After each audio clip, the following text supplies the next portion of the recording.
বলা হয় অতৃপ্ত বাসনা মানুষের মুক্তির পথে প্রধান বাধা।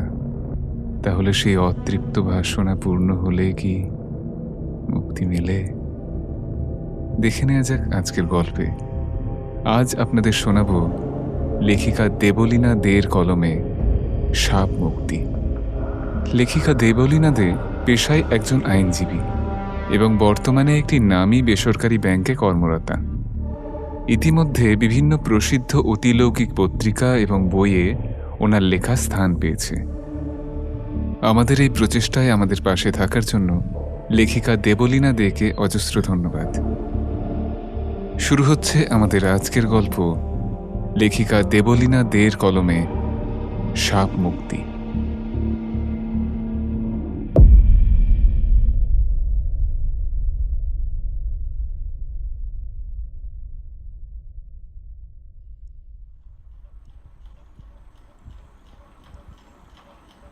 অফিসের টেবিলে মাথা নিচু করে বসে আছে বিভা।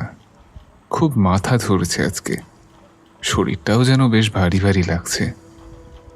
বোধহয় জ্বর আসছে। চোখ থেকে কালো ফ্রেমের চশমাটা খুলে একবার শাড়ির আঁচল দিয়ে মুছে নিল বিভা। মাথার উপর একটা মান্ধাতা আমলের পাখা ঘটাং ঘটাং শব্দ করে ঘুরে চলেছে। বৈশাখ মাসের মাঝামাঝি সময়, গরমটা বেশ ভালোই পড়েছে। বিভা একটা আধা সরকারি অফিসে ক্লার্কের কাজ করে। চাকরিটা বিভার বাবার মৃত্যুর পর অনেক কাঠখড় পুড়িয়ে চাকরিটা পেয়েছিল। সেও প্রায় 20 বছর আগের কথা। টেবিলের উপর রাখা মোবাইল ফোনটা একটু কেঁপে উঠে থেমে গেল। মেসেজ এসেছে। বিভা হাত বাড়িয়ে তুলে নিল মোবাইলটা। মোবাইলের স্ক্রিনে ফুটে উঠল একটি ভয়েস রেকর্ড। প্লে বাটন স্পর্শ করতেই শোনা গেল, মা, অফিস থেকে ফেরার সময় আমার জিনিসগুলো নিয়ে আসবে মনে করে। ভয়েস মেসেজটি করেছে শুভ, বিভার বছর 13-র ছেলে। শুভ শহরের একটি নামী স্কুলে 8ম শ্রেণীতে পড়ে। পড়াশোনায় বেশ ভালো হয়েছে ছেলেটা। স্কুলের প্রজেক্ট বানাতে কিছু জিনিস লাগবে। গতকাল রাতেই মায়ের হাতে লিস্ট ধরিয়ে দিয়েছিল ছেলে। এখন আবার মেসেজ করে মনে করাচ্ছে। ছেলের কাণ্ড দেখে মনে মনে স্মিত হাসল বিভা। ব্যাগে রাখা ছোট পার্সটা খুলে দেখে নিল যত্ন করে রাখা লিস্টটা, কিন্তু সাথে সাথে মুখটা গম্ভীর হয়ে গেল। পার্সে শুধুমাত্র 2টো 100 টাকার নোট পড়ে আছে। না, আবার টাকা তুলতে হবে। এই তো সেদিন তুললাম, এর মধ্যেই সব শেষ। ইদানিং খরচটা বড্ড বেড়েছে। বিরক্তি ভরা গলায় নিজে নিজেই বিড়বিড় করতে লাগলো বিভা। হঠাৎ পায়ের শব্দে ঘোর কাটল বিভার। দুজন এগিয়ে আসছে ওর টেবিলের সম্মুখে। অফিসের বড়বাবু একটা বিচ্ছিরি মুখের ভঙ্গিমা করে বললেন, কি হলো মিসেস দাস? দেয়ালের দিকে তাকিয়ে কোন ভাবসাগরে ডুব দিচ্ছেন? কাজে মন নেই নাকি?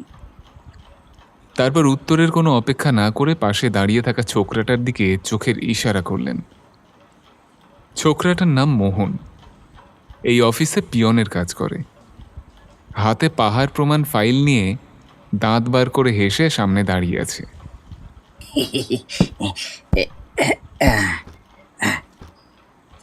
ইশারা বুঝে ফাইলগুলো টেবিলের উপর নামিয়ে রাখলো। মিসেস দাস, এই ফাইলগুলো অনেক দিন ধরে পড়ে আছে। আপনাদের কারোর সময় হচ্ছে না এগুলো শেষ করা। আজ একটু বেশিক্ষণ অফিসে থেকে ফাইলগুলো শেষ করে তারপর বাড়ি যাবেন। বিভা একটু আমতা আমতা করে বলল, স্যার এগুলো তো শিপ্রার ফাইল। আমি তো শিপ্রার কাজ হলেও এই ফাইলগুলো আজ আপনাকেই শেষ করতে হবে। শিপ্রা অন্য কাজে ব্যস্ত আছে। কথা শেষ করেই আবার জুতোর শব্দ তুলে বড়বাবু ঘর থেকে বেরিয়ে গেলেন। বিভা চুপ করে বসে থাকল। শিপ্রার ব্যস্ততার কারণ আসলে কি সেটা এতদিনে বিভা বুঝে গেছে। আর সময় নষ্ট না করে কিছু ফাইল নামিয়ে কাজ শুরু করে দিল বিভা। সব শেষে সব কাজ শেষ করে বিভা ঘড়ির দিকে তাকিয়ে দেখল ঘড়ির কাঁটা প্রায় 9টা ছুঁই ছুঁই। ফাঁকা অফিস থেকে তাড়াতাড়ি কাঁধের ব্যাগটা সাথে নিয়ে বেরিয়ে গেল। ইস, কত দেরি হয়ে গেল। বিভার অফিসটা ডালহৌসি পাড়ায়, আর বাড়ি সেই উত্তর কলকাতার এক অভিজাত পাড়ার ঘিঞ্জি গলিতে। বাস থেকে নেমে দ্রুত পায়ে বাড়ির দিকে ঢুকতে গিয়ে থমকে দাঁড়ালো বিভা। এই যা, ভুলে গেলাম আবার। ধুর। শুভর স্কুলের জিনিসগুলো আনতে একদম ভুলে গেছে বিভা। হাত ঘড়ির দিকে তাকিয়ে দেখল রাত 10টা বাজতে 5 মিনিট বাকি। না, পাড়ার বইয়ের দোকানগুলোও তো এতক্ষণে বন্ধ হয়ে গেছে। আজ আর কোনো আশা নেই। পায়ে পায়ে এক বুক অপরাধ বোধ নিয়ে বাড়িতে ঢুকল বিভা। বাড়িটা সাবেকি আমলের দোতলা বাড়ি, সময় মতো পরিচর্যার অভাবে ভগ্নপ্রায় দশা। খিড়কির দরজা দিয়ে ঢুকেই সামনে চৌকো একটা ছোট উঠোন, তার চারপাশে সরু দালান। বাড়ির একতলার অবস্থা অত্যন্ত শোচনীয়। অধিকাংশ ঘরই ব্যবহারের অযোগ্য। যে কটা ঘর আস্ত আছে সেগুলোতে কয়েক ঘর ভাড়াটে থাকে নামমাত্র হারাতে। বিভার দাদা শ্বশুরের আমল থেকে ভাড়াটেগুলো রয়েছে। অনেক মামলা মোকদ্দমা করেও তাদের ওঠানো যায়নি। উঠোনে একটা টিমটিমে বাল্বের আলোতে শাশুড়িমা বসে রাতে রান্না চাপিয়েছেন। বিভাকে দেখেই একগাল হেসে বলে উঠল, বৌমা, তুমি এসে গেছো? তোমার দেরি হচ্ছে দেখে আমি রান্নাটা চাপিয়ে দিলাম। বিভা শশব্যস্ত হয়ে সামনে এগিয়ে এসে শাশুড়ির উদ্দেশ্যে বলল, আপনি উঠে পড়ুন মা, আমি বাকিটা করে নিচ্ছি। শাশুড়ি প্রসন্ন চিত্তে আস্তে আস্তে দোতলার সিঁড়ির দিকে পা বাড়ালেন। কিছুটা এগিয়ে আবার ফিরে এসে বললেন, ও, বলছি বৌমা, ঘরের কটা জিনিস ফুরিয়ে গিয়েছিল, তাই পাড়ার মোড়ে রতনের দোকান থেকে সেগুলো আনিয়েছি। তুমি কাল রতনের টাকাটা দিয়ে দিও তো। হ্যাঁ। বিভা কোনো উত্তর না দিয়ে সম্মতিসূচক মাথা নাড়ল। এবাড়ির দোতলার ঘরগুলো তুলনামূলকভাবে ব্যবহারের যোগ্য। দোতলার কয়েকটি ঘর জুড়ে বিভাদের ছোট সংসার। বৃদ্ধা শাশুড়ি, স্বামী দেবোত্তম, একমাত্র ছেলে শুভময় আর বিভা। রাতের খাবার বানাতে বানাতে আজ বেশ রাত হলো। কোনো রকমে অফিসের কাপড় বদলে খাবার জোগাড় শুরু করলো বিভা। খেতে বসে কয়েক গ্রাস খেয়েই শুভ মায়ের দিকে তাকিয়ে প্রশ্ন করল, আমার প্রোটেক্টেড জিনিসগুলো এনেছো তো মা? এই প্রশ্নটার জন্যই ভীত মনে অপেক্ষা করছিল বিভা। সংকোচের সাথে ক্ষীণ স্বরে জানালো,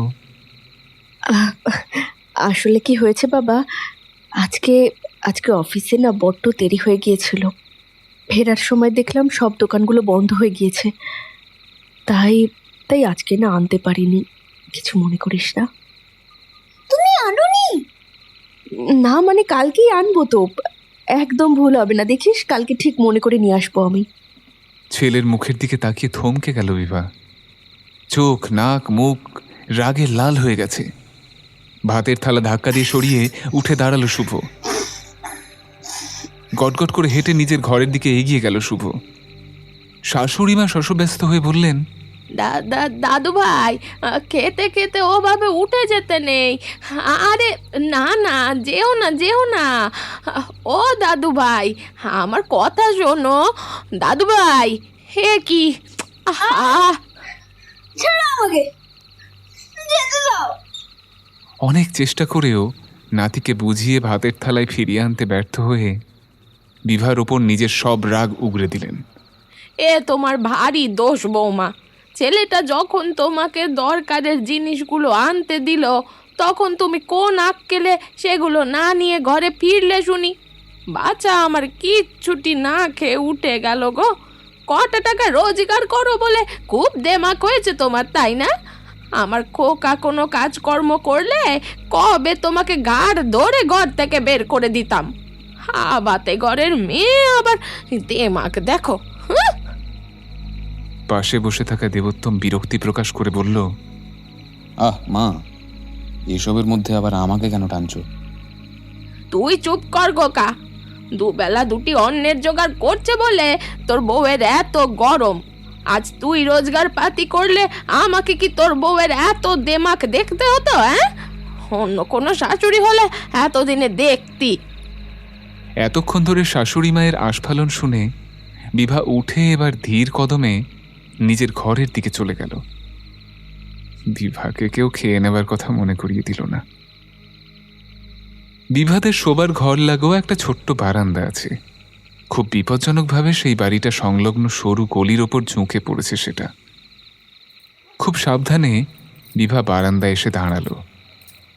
আজ শরীর মন দুটোই ভীষণ ভারী লাগছে। বুকের মধ্যে নিজের অস্তিত্ব জানান দিচ্ছে চিনচিন একটা ব্যথা।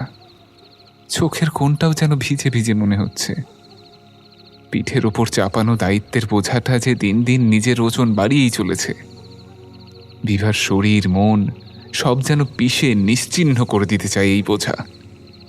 মুহূর্তে চোখের সামনে কিছু শৈশবের ছেঁড়া ছেঁড়া ছবি ভেসে উঠে মনের ক্যানভাসে আবার পরক্ষণেই অদৃশ্য হয়ে যায়।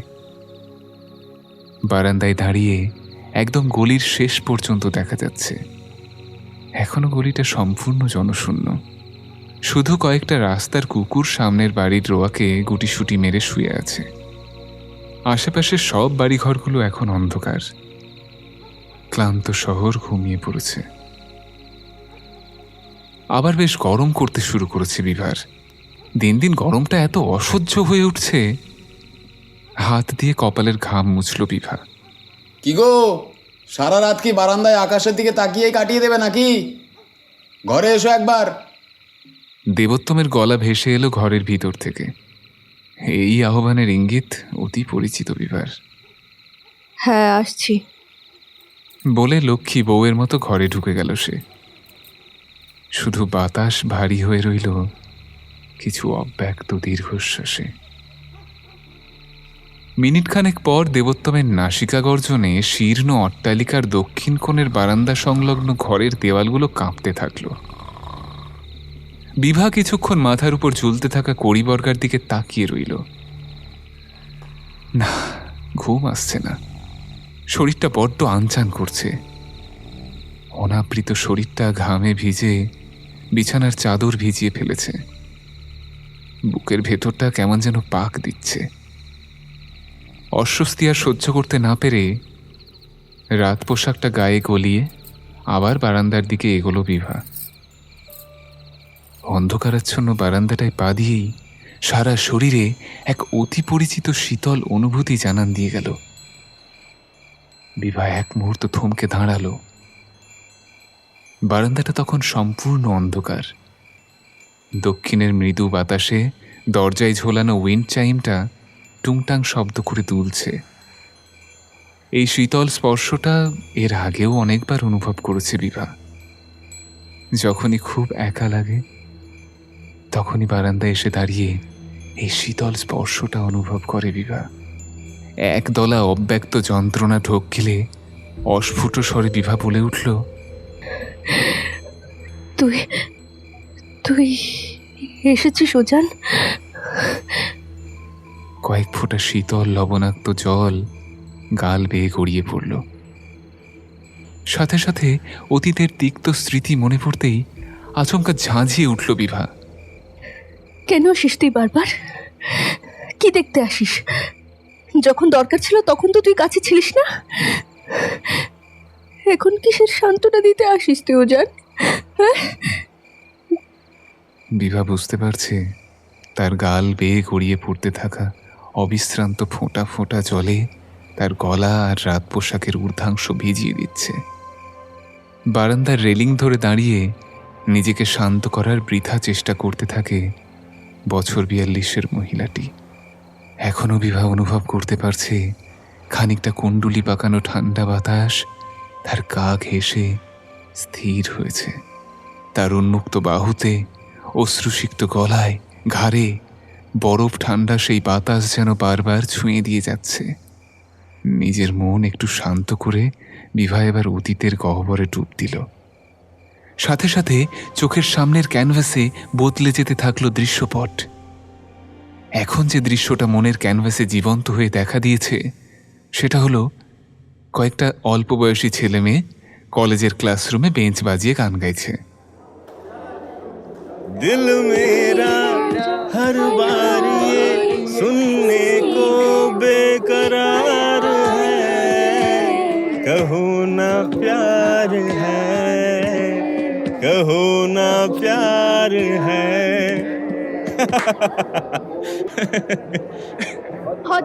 হদি এবার হদি। আচ্ছা আচ্ছা আচ্ছা আচ্ছা, করছি করছি করছি, দাঁড়া দাঁড়া। আরে এই করছি রে, করছি করছি। হ্যাঁ, हम दिल दे चुके सनम तेरे हो गए हैं हम। এখন অফ পিরিয়ড চলছে, তাই ওরা অন্তাক্ষরী খেলছে। বেঞ্চের একদম কোণে বসে আছে উজান, আর তার ঠিক পাশেই আকাশ রঙের সালোয়ার কামিজ পরে বসে বিভা। গান গাইতে গাইতে আচমকা সবার চোখ বাঁচিয়ে উজান বিভার লম্বা বিনুনিতে একটা টান দেয়। বিভা রাগ রাগ চোখ নিয়ে উজানের দিকে তাকায়। উফ, লাগছে তো রে। বিভা লুকিয়ে একটা চিমটি কাটে উজানের পেশিবহুল বাহুতে।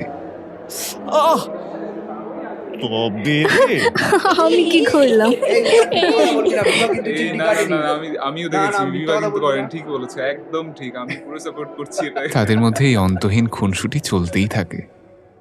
আবার বদলে গেল স্মৃতির দৃশ্যপট।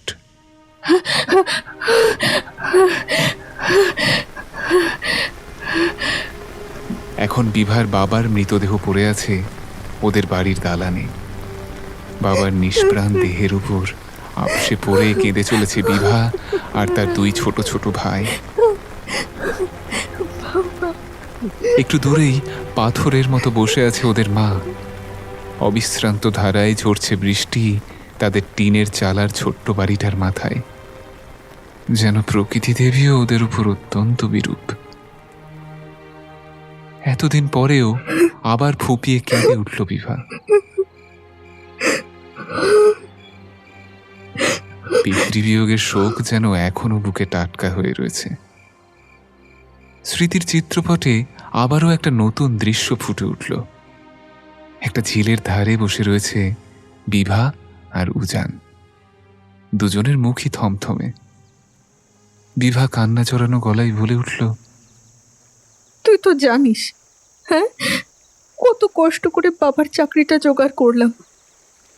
বাড়িতে ছোট ভাই দুটো প্রায় না খেয়ে দিন কাটাচ্ছিল। এখন যখন চাকরিটা পেয়ে সবটা একটু সামলে নিতে পেরেছি, তখন তুই বলছিস যে তোর বাড়িতে নাকি চাকরি করা মেয়েকে ঘরের বউ করতে রাজি হচ্ছে না। বিভা, আমি দেখ, আমি সব জানি, কিন্তু তুই বোঝ একবার, আমাদের বাড়ির লোকেরা রক্ষণশীল মানসিকতার। বাড়ির কোনো মহিলা কোনোদিন চৌকাঠের বাইরে পা দেয়নি। তারা কি করে একটা চাকরি করা মেয়েকে মেনে নেবে বল? উজান, আমার পক্ষে কিন্তু চাকরিটা ছেড়ে দেওয়া সম্ভব নয় রে। এই চাকরিটা না থাকলে আমার পরিবারটা ভেসে যাবে। তুই তুই বরঞ্চ আমায় ভুলে যা, ভুলে যা আমাকে উজান। আর তোর বাড়ির লোক যেখানে বিয়ে ঠিক করেছে সেখানেই বিয়েটা করে নে। ভুলে যা, ভুলে যা সবকিছু। কথা শেষ করেই বিভা ঝিলের পাড় থেকে উঠে গটমট করে চলে গেল। উজান উদাস মনে বিভার দিকে শেষবারের মতো তাকিয়ে থাকল। না, তারপর বিভার সাথে উজানের আর কোনোদিন দেখা হয়নি, অন্তত জীবদ্দশাতে তো নয়। কদিনের মধ্যেই উজানের সাথে বাড়ির লোকের পছন্দ করা মেয়ের বিয়ে ঠিক হয়। কিন্তু ভাগ্য দেবতা বোধ করি উজানের প্রতি বড়ই বিরূপ। তাই বিয়ের কদিনের মধ্যেই এক দুরারোগ্য ব্যাধিতে উজানেই জীবন যন্ত্রণা থেকে মুক্তি পেয়ে যায়। বিভা যেদিন জানতে পারে সেদিন লুকিয়ে ভীষণ ভীষণ কেঁদেছিল।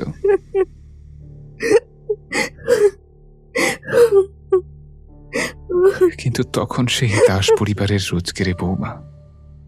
এবারের কারোর কোনো আপত্তি ছিল না বিভার চাকরি করা নিয়ে, বরঞ্চ পাকা দেখার দিন হবু শাশুড়িমা তো হাসতে হাসতে বলেই দিয়েছিলেন, বিয়ের আগে যেমন বিভা মা তার বাপের বাড়িকে আগলে রেখেছে, বিয়ের পরে তার শ্বশুর বাড়ির সব দায়িত্ব তার ওপরই পড়বে।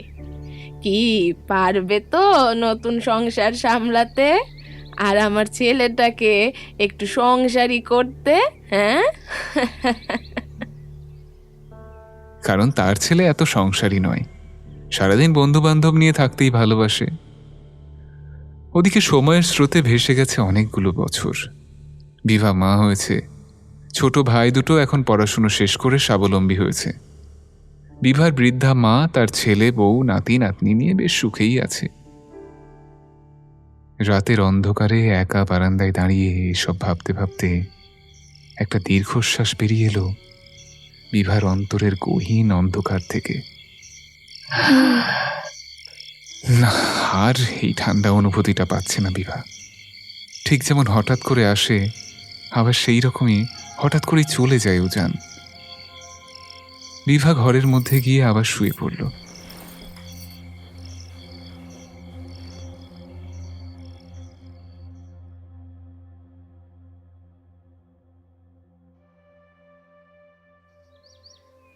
সকালে যখন ঘুম ভাঙল, ঘড়ির দিকে তাকিয়ে চমকে উঠল বিভা। প্রায় 7:45 বেজে গেছে। 8টার মধ্যে ঘর থেকে না বেরোতে পারলে অফিসের খাতায় দেরি হয়ে আসার জন্য লাল কালি দাগ পড়বে। অগত্যা কোনো রকমে অফিসের জন্য তৈরি হয়ে ঘর থেকে বেরিয়ে পড়ল। দেবোত্তমের দিকে এক ঝলক তাকিয়ে দেখল বিভা, সে তখনও গভীর ঘুমে মৃদু মৃদু নাসিকা গর্জন করে চলেছে।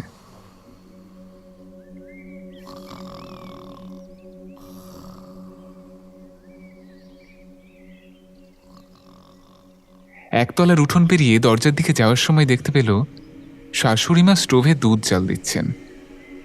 মা, আমি আসছি। হ্যাঁ, বলেই বেরিয়ে গেল বিভা। শাশুড়ি তাকিয়েও দেখলেন না, কোনো উত্তরও দিলেন না, না শোনার ভাব করে দাঁড়িয়ে রইলেন। দ্রুত হেঁটে শোভাবাজারে আহিরিটোলা সংলগ্ন রেল স্টেশনে এসে দাঁড়ালো বিভা। ডালহৌসিগামী ট্রেন ধরবে। অফিস টাইমে রোজকার সেই একই ছবি। অফিস যাত্রীদের সাথে রীতিমতো যুদ্ধ করে ট্রেনে চড়া, তারপর ঝুলতে ঝুলতে গন্তব্যে পৌঁছানো। ট্রেন আসার সাথে সাথেই প্রাত্যহিক অভ্যাস মতো ভিড় এড়িয়ে নিজেকে ট্রেনের কামরার মধ্যে ছুড়ে দিল বিভা। তারপর কোনো রকমে দরজার পাশে একটা জায়গা পেয়ে দাঁড়িয়ে পড়ল। শরীরটা আজ সকাল থেকে খুব হালকা লাগছে, মেজাজটাও বেশ ফুরফুরে। কিছুক্ষণের মধ্যেই বিবাদীবাগ স্টেশন চলে এলো। বিভা নামার জন্য একটু ভিড় ঠেলে এগিয়েও আবার পিছিয়ে এলো। আজ কিছুতেই কাজে যেতে ইচ্ছে করছে না তার। কতদিন ছুটি নেয়নি সে। না, আজ সে একটু নিজের সাথে সময় কাটাবে, একটু খোলা হাওয়ায় শ্বাস নেবে। এসব কিছু ভাবতে ভাবতেই আবার ট্রেনটা ছেড়ে দিল পরবর্তী গন্তব্যের উদ্দেশ্যে। একটু পরে প্রিন্সেপ ঘাট স্টেশন পৌঁছলে ট্রেন থেকে নেমে পড়ল বিভা। নিত্যযাত্রীর ভিড়টা অপেক্ষাকৃত কম হয়ে এসেছে এখন। স্টেশন পেরিয়ে গঙ্গাঘাটের দিকে এগিয়ে গেল সে। চারিদিকে বড় বড় গাছ আর অল্প বয়সী প্রেমিক প্রেমিকাদের ভিড়। সামনে মা গঙ্গার অফুরান জলরাশি। এত বছরেও বিশেষ কিছু পরিবর্তন হয়নি জায়গাটার। দু চোখ ভরে দেখতে থাকলো বিভা তার আর উজানের অজস্র স্মৃতি জড়িয়ে থাকা এই প্রিন্সেপ ঘাটকে।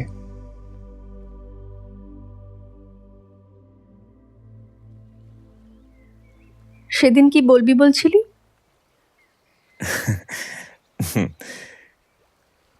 আমি না না না তো কই। হ্যাঁ, সেই তো, আমাকে কেন বলবি? এই শোন না, বলছিলাম কি, একটা কথা বলবো? হ্যাঁ, বল না, আমি তো বলতেই বলছি। বলছিলাম কি, মশলা মুড়ি খাবি? নিশ্চয়ই, সেই জন্যই তো এত দূর এলাম। তোকে নিয়ে না আর পারা গেল না সত্যি উজান। আমার কথা ছাড়, চল ওই দিকটা যাই। কত গ্রীষ্মের দুপুর, বর্ষার বিকেল, শীতের সন্ধে কেটেছে দুজনের এই গঙ্গার ঘাটে কিছু অবাস্তব ভবিষ্যতের স্বপ্ন দেখে। আবার এত বছর পর সেই জায়গায় এসে দাঁড়িয়েছে বিভা, কিন্তু আজ সে একা। বড় বড় গাছগুলোর দিকে তাকিয়ে যেন মনে হলো তারা যেন অবাক দৃষ্টিতে বিভার দিকে তাকিয়ে জানতে চাইছে, সেই ছেলেটা কই যে এখানে আসতো এক বুক স্বপ্ন নিয়ে? কোথায় ফেলে এলি তাকে? চশমার কাঁচটা ঝাপসা হয়ে আসছে লবণাক্ত জলে। গঙ্গার পার লাগোয়া একটা ফাঁকা বেঞ্চিতে বসল বিভা। মাথার উপর সূর্যদেব ক্রমশ তেজ বাড়িয়েই চলেছেন। শরীরটা আবার যেন বেশ খারাপ করতে শুরু করলো বিভার। বুক পিঠের ব্যথা, মাথার জিমজিম ভাব আবার শুরু হয়েছে। সারা শরীর অবশ হয়ে আসছে। তবুও চুপ করে বেঞ্চেই বেশ অনেকক্ষণ বসে থাকলো বিভা। আজ আর অন্য কোথাও যেতে ইচ্ছে করছে না তার। ক্রমশ গলাটাও যেন শুকিয়ে আসছে। ঘাড় ঘুরিয়ে এদিক ওদিক দেখল বিভা। এই গ্রীষ্মের দুপুরে কোনো ফেরিওয়ালাকেও চোখে পড়ল না তার। একটু পানীয় পেলে গলাটা একটু ভেজানো যেত।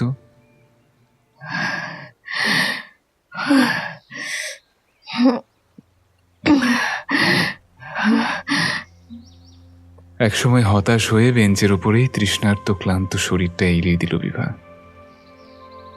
রাতে ভালো ঘুম হয়নি তার উপর গঙ্গার ঠান্ডা হাওয়ার ঝাপটা লাগছে চোখে মুখে। মুহূর্তে চোখের দুপাতা জুড়ে এলো বিভার। ঠিক কতক্ষণ এভাবে ঘুমিয়েছে জানে না বিভা। আচমকা একটা অতি পরিচিত কণ্ঠস্বরে তন্দ্রা ঘোর কেটে গেল। কে যেন খুব আস্তে অথচ স্পষ্ট স্বরে ওর নাম ধরে ডাকছে। অনেক দূর থেকে ভেসে আসছে সেই ডাক। বিভা, বিভা, বিভা! ঘুমের আবেশ কাটতেই ধরপড় করে উঠে বসল বিভা। বেশ কিছুক্ষণ সময় লাগলো তার ঘোর কেটে বর্তমান পরিস্থিতিতে ফিরে আসতে। চারিদিক গাঢ় অন্ধকার এখন। সন্ধ্যার লালচে আকাশে এখন মিশ কালো রং ধরেছে।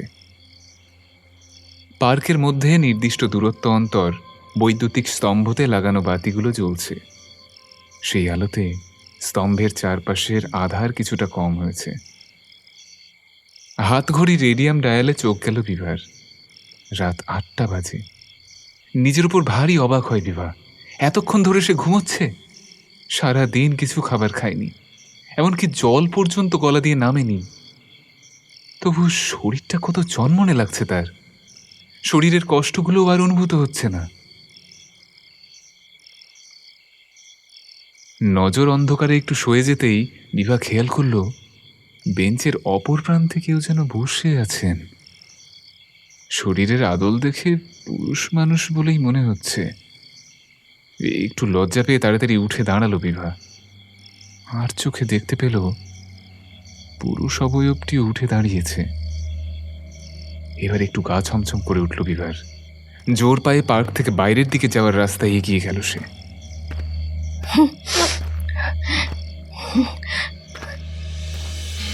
কিছু দূর এগিয়ে গিয়ে পিছন ঘুরে দেখল, কাউকে দেখতে পেল না। অনুগ্রহ করে শুনবেন, আহিরিটোলা লোকাল 2 নম্বর প্ল্যাটফর্মে আসছে। স্টেশনে গিয়ে দাঁড়ানোর কিছুক্ষণের মধ্যেই আহিরিটোলাগামী ট্রেন প্ল্যাটফর্মে এসে দাঁড়ালো।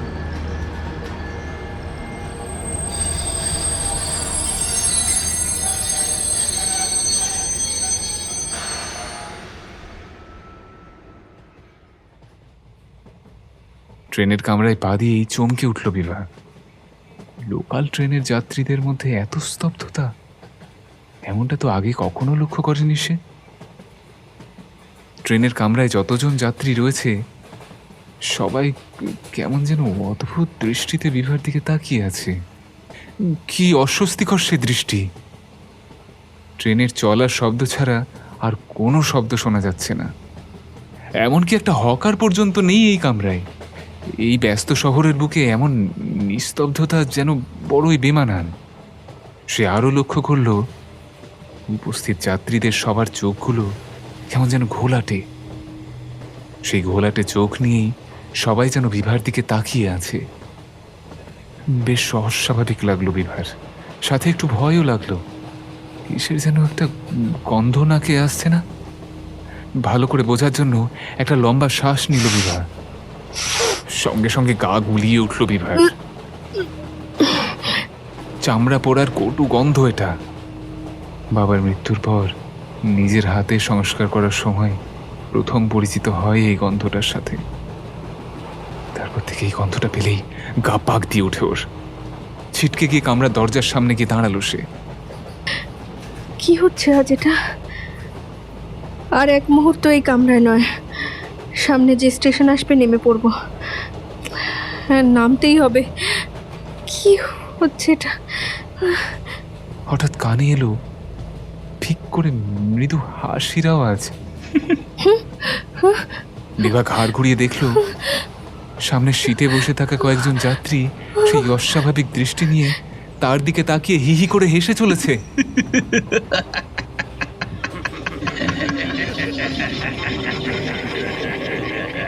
ক্রমে কামরার অন্য লোকেরাও সেই হাসিতে যোগ দিতে থাকলো। সবাই মিলে বিকট স্বরে হেসে চলেছে বিভার দিকে তাকিয়ে। বিভা কি কোনো ভয়াবহ স্বপ্ন দেখছে? আলগোছে হাতে একটা চিমটি কাটলো। না, এটা স্বপ্ন নয়, সত্যি সত্যি। কি হচ্ছে? কি হচ্ছে এটা? এদিকে কামরা ভর্তি যাত্রী তার দিকে তাকিয়ে হেসে চলেছে। ভয়ে আতঙ্কে চোখ বন্ধ করলো বিভা। কি হচ্ছে এসব? হঠাৎ মনে হলো ট্রেনের দুলুনিটা কমে এসেছে, মানে কোনো স্টেশন আসছে। ট্রেনের গতি একটু কমে আসতেই স্টেশনের উপর চলন্ত ট্রেন থেকে লাফ দিল বিভা।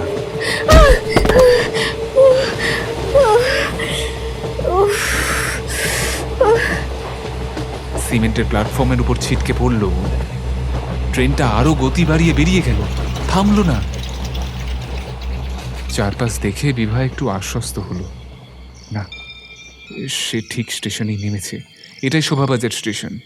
কিন্তু বিভা অবাক হয়ে ভাবলো, এই লাইনে তো কোনো গ্যালোপিং ট্রেন চলাচল করে না। লাইন থেকে সরে দাঁড়ান। তাহলে এই গাড়িটা স্টেশনে থামলো না কেন? স্টেশন চত্বর আজ একদম ফাঁকা। একটিও জনপ্রাণী নজরে এলো না। পায়ে পায়ে স্টেশন থেকে বেরিয়ে বাড়ির পথে এগোলো। কিছু দূরে রাস্তার কয়েকটা কুকুর নিজেদের মধ্যে খেলা করছিল। কিন্তু বিভা একটু কাছে আসতেই তারা বিভার দিকে তাকিয়ে ঘেউ ঘেউ করে তেড়ে এলো। বিভা তাদের তাড়িয়ে এগিয়ে যেতে থাকে, কিন্তু কুকুরগুলো সেই একই জায়গায় দাঁড়িয়ে ঘেউ ঘেউ করেই চলেছে। এই এই যা, হট হট, যা যা। বিভা জোর পায়ে সামনের দিকে এগিয়ে গেল।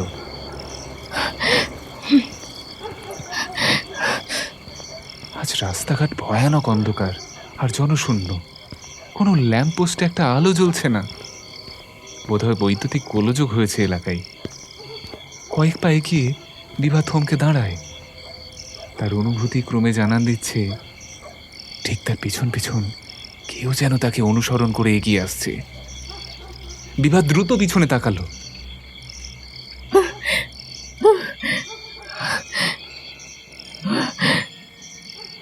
অস্পষ্ট চাঁদের আলোয় সে দেখতে পেল তার থেকে হাত কয়েক দূরে নিষ্কালো একটা ছায়া মূর্তি দাঁড়িয়ে আছে। কাঁপা কাঁপা গলায় বিভা চিৎকার করে বলল, কে? কে আপনি? কে? আমায় অনুসরণ করছেন কেন? কে আপনি? কোনো উত্তর এলো না। এবার আতঙ্কে নিজের বাড়ির অভিমুখে দৌড়তে থাকলো বিভা।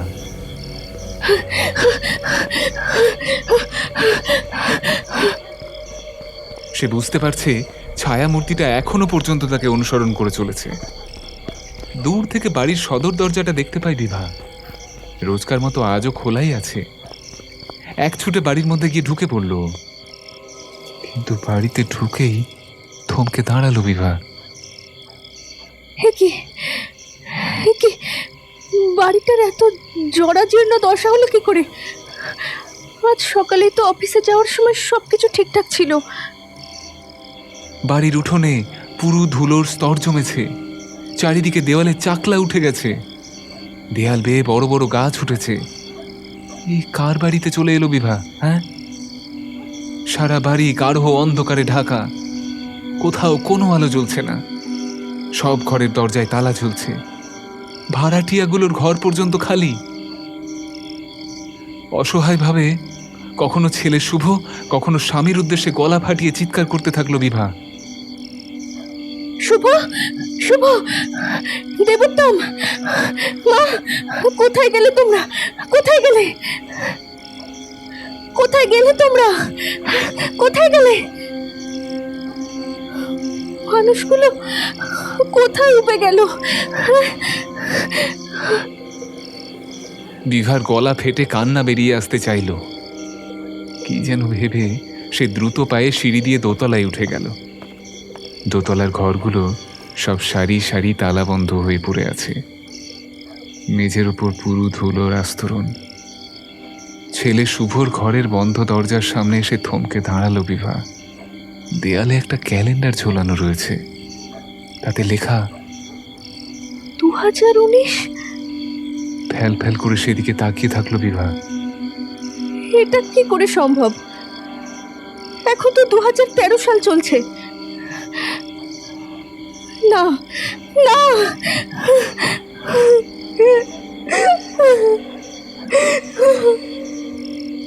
বিভার কণ্ঠস্বর শূন্য পোড়া বাড়িতে প্রতিধ্বনিত হতে থাকলো। 2013 নয়, এখন 2023 সাল চলছে বিভা। সিঁড়ির দিক থেকে সেই অতি পরিচিত কণ্ঠস্বর ভেসে এলো। একটা দীর্ঘ ছায়া মূর্তি ধীরে ধীরে এগিয়ে আসছে বিভার দিকে।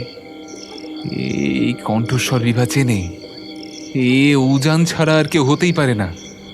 হতবাক বিভা প্রশ্ন করে, কে? উজান? উজান, উজান তো মারা গেছে।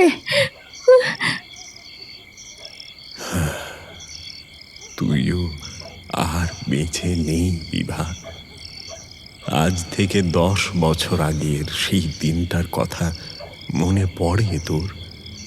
তুই যেদিন প্রিন্সেপ ঘাটে গিয়েছিলি অফিস কামাই করে, তারপর শরীর খারাপ লাগার কারণে একটা বেঞ্চের মধ্যে ঘুমিয়ে পড়েছিলি। সে ঘুম তোর আর কোনো দিন ভাঙেনি রে। রাতের বেলা পুলিশ আর তোর বাড়ির লোকেরা গিয়ে তোর দেহ উদ্ধার করে।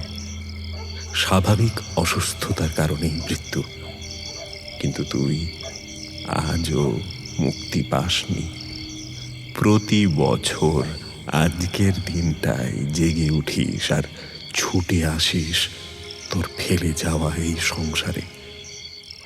সবটা শুনে থপ করে বিভার বায়বীয় শরীর মেঝের উপর বসে পড়ে।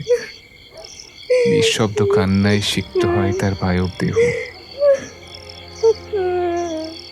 একটু দূরে দাঁড়িয়ে থাকা ভাসমান অবয়বটা আরো একটু কাছে এগিয়ে আসে, ঠান্ডা গলায় বলে, কাঁদিস না বিভা।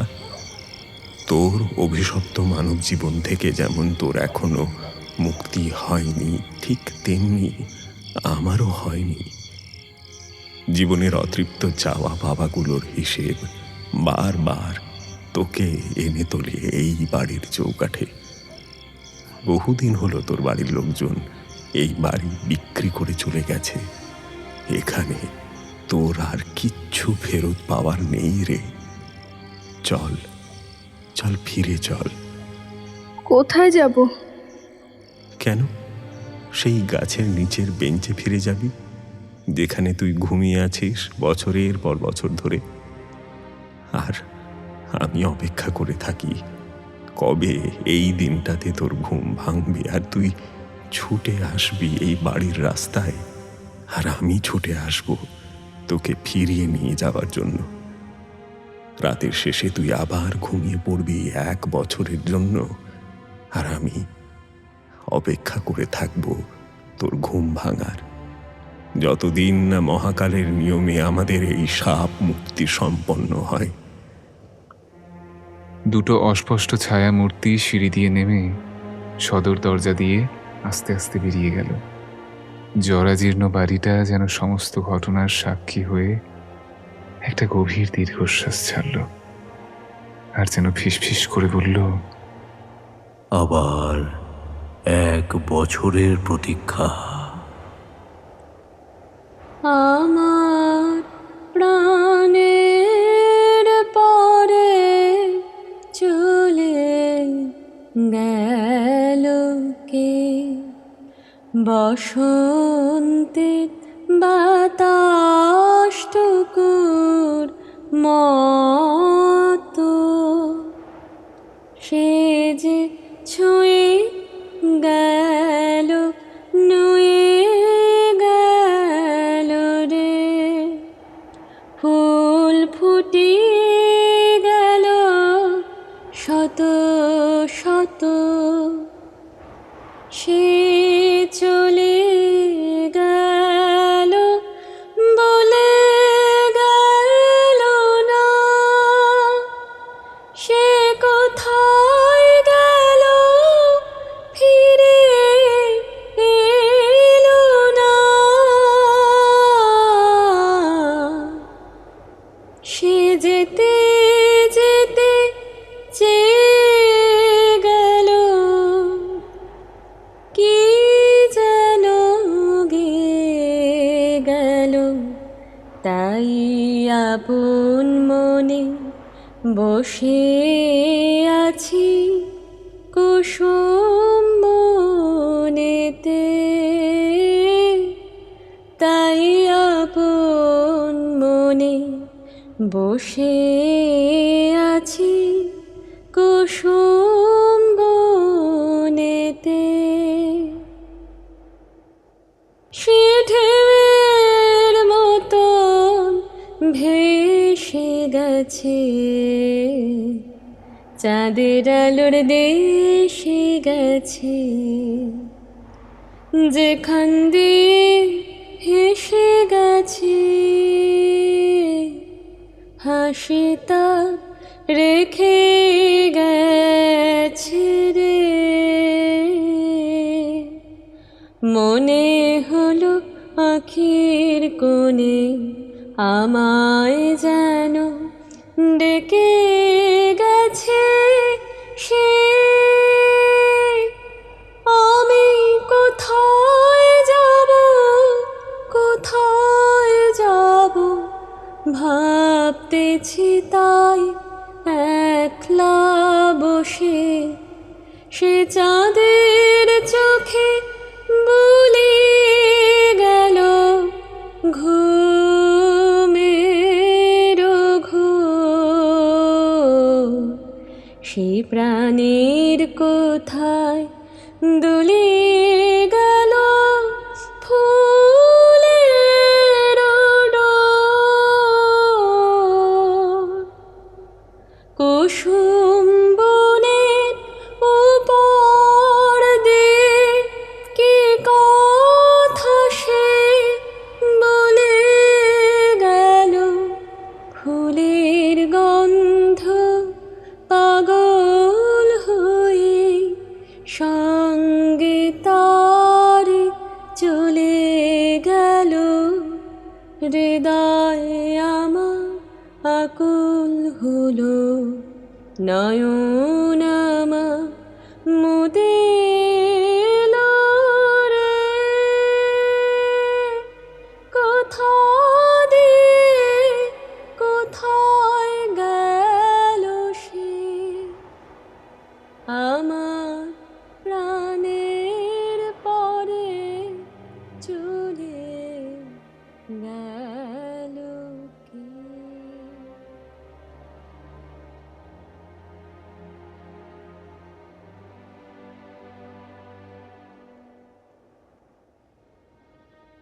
আপনারা শুনলেন লেখিকা দেবলীনা দের কলমে সাপ মুক্তি।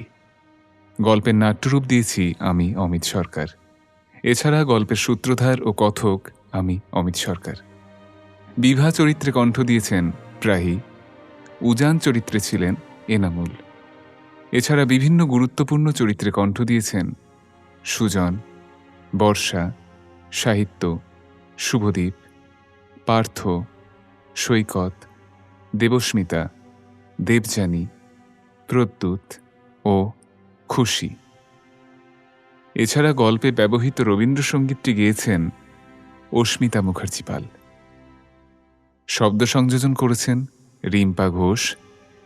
সাউন্ড এডিটিং এবং মিক্সিং মাস্টারিংয়ে শুভজিৎ পটপ্যাল। গল্পের প্রচ্ছদ নির্মাণ করেছেন সৌম্যদীপ গুঁই এবং সামগ্রিক পরিচালনা এবং পরিবেশনায় টিম লোককথা। তাহলে কেমন লাগলো আজকের গল্পটি?